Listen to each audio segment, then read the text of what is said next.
Michael and I were married in 1994 in Inverness, California. There are 5 children in the family. The 2 oldest are Michael's daughters.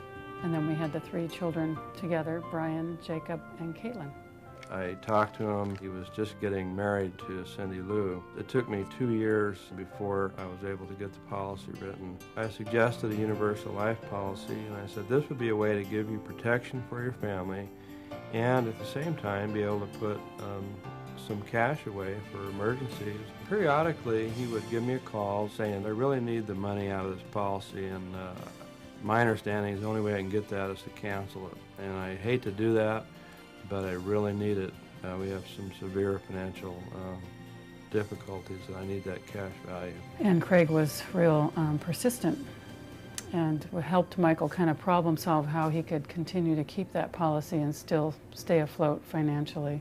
And I said, well, you know, I can keep this policy in force for $1 a month. And he still had some value left in it. And you could set up a loan repayment if you'd like to, so that in the future you'd have this capital available again when you have another emergency. One day he came home from work and he said he felt like he was inept on the freeway. He just felt like he couldn't drive. And I said, Michael, you need to go to the doctor. And they scheduled an MRI and a CAT scan. They came out of that and told us it was a glioblastoma multiforme, which is a stage 4 brain cancer. In a span of a week, we went from driving on the freeway to facing the loss of his life. I got a call from Mike at home in the evening. I'll never forget that call. He was in tears and he had a hard time talking. He said, my wife, CindyLu, have convinced me that this policy is real, and I'd like to hear it from you that it's still in force. And so I said, yes, it is. It really is.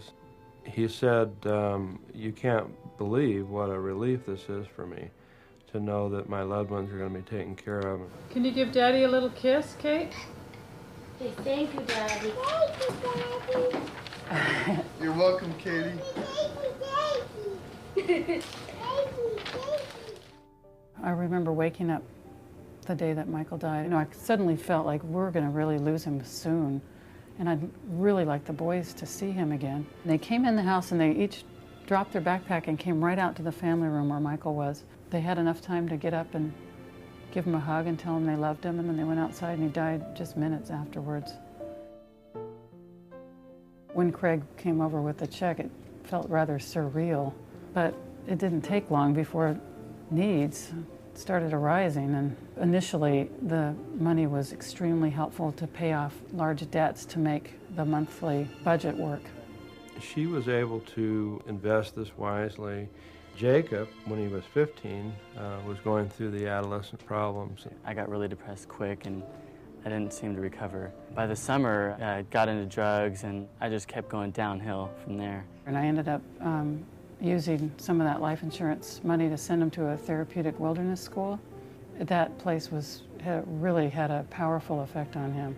I just think about my son and, you know, what would have happened to him if I didn't have the access to send him to those programs, because I really felt like I was losing him.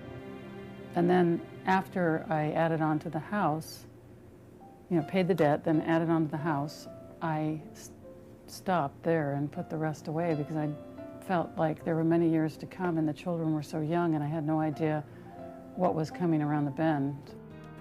Well, this kind of thing came totally out of the blue. Michael and I were both very healthy, very happy, and life was happening for us. I think life insurance is a very good investment. It is absolutely, you know, paramount.